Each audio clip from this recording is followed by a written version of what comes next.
Штип повтор пат го спаси Макфест од згаснување, што беше намера на Министерството за култура. Со лични и средства на општествено одговорни компании, фестивалот кој е душа на македонската забавна музика живее и понатаму.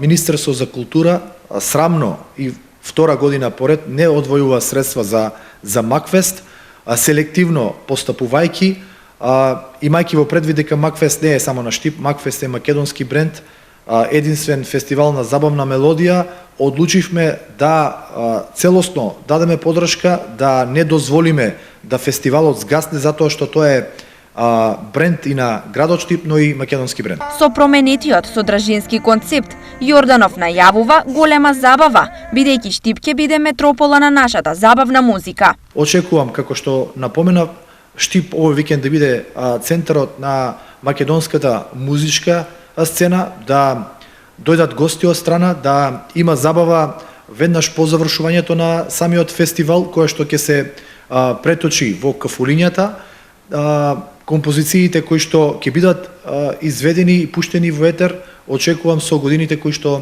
ќе следат да го одбележат новото време, односно да прераснат во вистински хитови. Годинава Макфест ќе се одвива во 2 вечери. На првата шанса ќе и даде на талентираните дебитанти, а втората ќе биде престижната вечер, од која се очекуваат нови големи хитови.